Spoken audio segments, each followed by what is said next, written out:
Number one, the rule of threes. You've heard this one so many times, it's practically a law of nature. You can survive 3 minutes without air, 3 days without water, and 3 weeks without food. It's so neat, so clean, and so beautifully simple that it feels completely right. But here's the thing about survival. It's rarely neat, it's never clean, and your body is a messy, biological disaster zone that defies simple rules. The rule of threes is a cute little mnemonic, but it's mostly a lie designed to give you a false sense of security. The 3 day rule for water, in particular, is a dangerous fantasy. In a hot, humid environment, or during any kind of physical exertion, you can become critically dehydrated in a matter of hours, not days. If you're sweating profusely or have any kind of diarrhea or vomiting, your body's fluid reserves are gone faster than your motivation to go to the gym on a Monday. Your body is a finely tuned engine of entropy, and when it starts to break down from dehydration, it doesn't follow a neat schedule. It just stops. Your kidneys shut down, your cognitive function goes out the window, and you'll be making some truly terrible decisions before you even realize you're in trouble. The myth suggests you have a graceful 3 day window to find water, when in reality, your body starts throwing a tantrum almost immediately. Number two, the don't eat snow myth. This one sounds so logical, you'd think it came from a wise old mountain man, not a panicked TikTok video. The myth claims that eating snow will lower your core body temperature and cause hypothermia. The reasoning seems sound. Snow is cold, so putting it in your mouth will make you cold. The problem, that's not how thermodynamics works. Your body is an incredibly efficient furnace. It burns calories to generate heat 24/7. Eating a handful of snow is like pouring a single drop of cold water on a bonfire. The amount of energy your body expends to melt and warm a bit of snow is minuscule compared to your total metabolic heat production.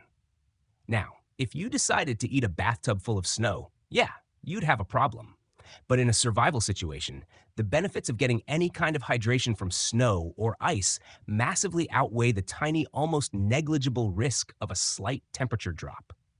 Your body is already an expert at regulating its own temperature, and the risk of dehydration is a far more immediate and deadly threat than a slightly chilly snack.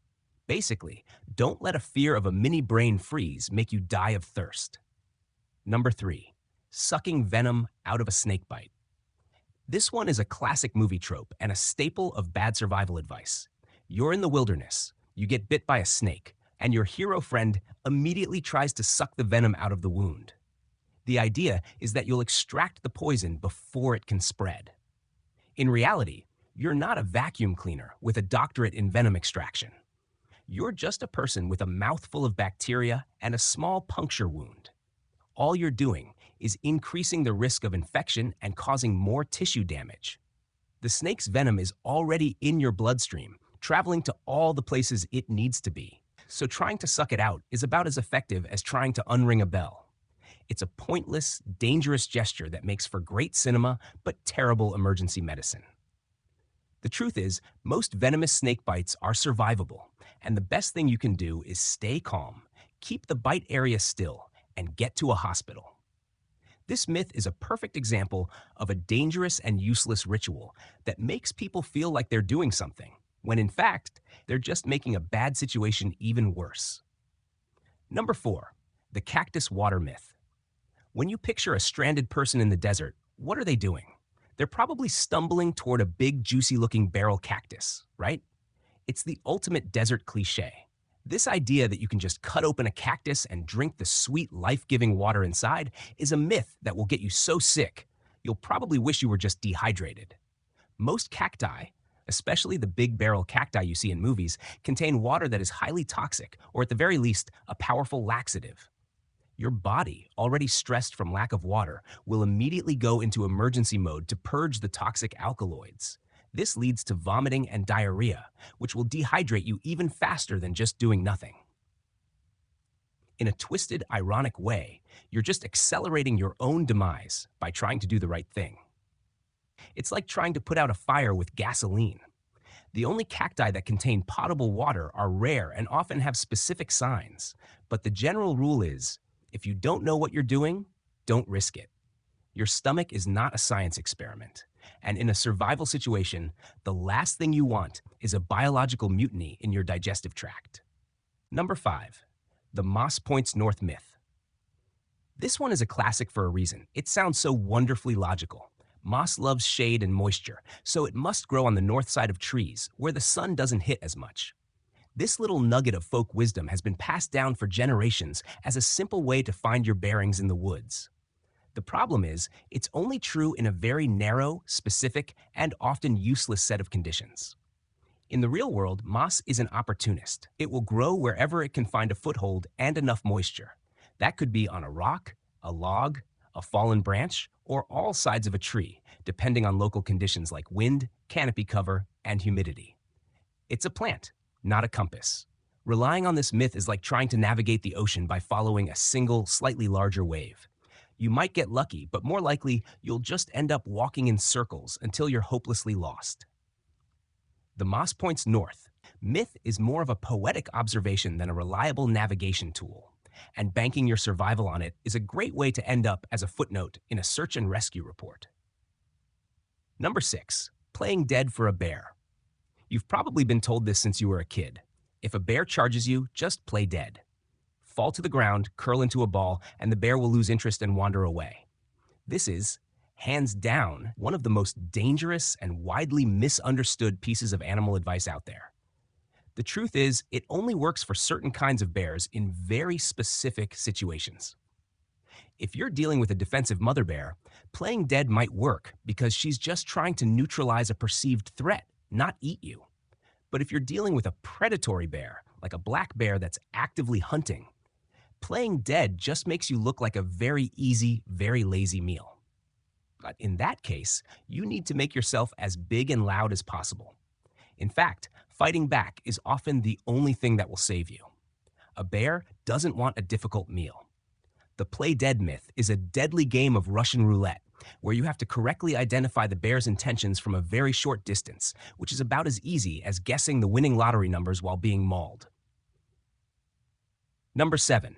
Drinking urine to stay hydrated. This one has been a part of pop culture survival lore for decades, probably ever since some panicked person decided that anything coming out of their body was fair game for reconsumption. The myth is that if you're dehydrated and dying of thirst, you can drink your own urine as a last resort. The logic is simple, but wrong. Your body is just filtering water, so it must be clean, right? Not even a little. The entire point of urination is for your body to get rid of waste products, like urea, salt, and other chemicals it can't use.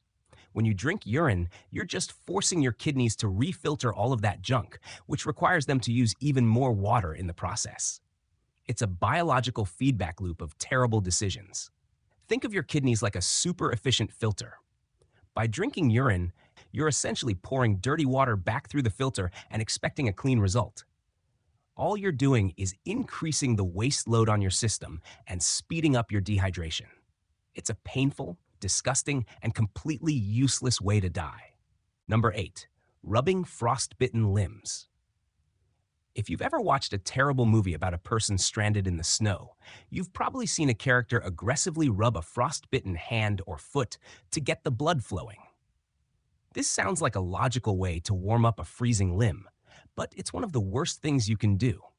Frostbite happens when the water in your cells freezes, forming sharp ice crystals that can slice through tissue. When you rub the affected area, you're not warming it up. You're literally using those microscopic ice crystals to tear your flesh apart from the inside. It's like a biological version of grinding sandpaper against a block of ice. The proper treatment for frostbite is to slowly and gently rewarm the area using warm, not hot water. Agitating the frozen tissue just causes more damage, turning a potentially recoverable situation into a guaranteed trip to the emergency room, or worse. This myth is a perfect example of how a well-meaning but ill-informed action can turn a bad situation into a catastrophe. Number 9. A gunshot wound needs a tourniquet. In movies, anytime someone gets shot in the limb, a heroic friend immediately slaps a tourniquet on it and tightens it until the bleeding stops. It looks dramatic and effective, but in real life, a tourniquet is a last resort, not the first aid go-to.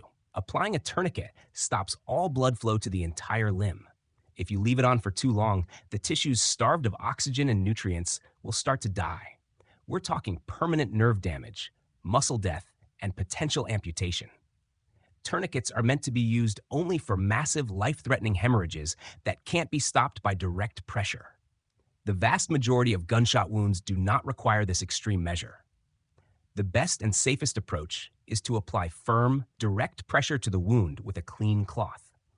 But the tourniquet myth is so pervasive that it's often the first thing people think of, completely bypassing a simpler, safer, and more effective solution in favor of a dramatic one.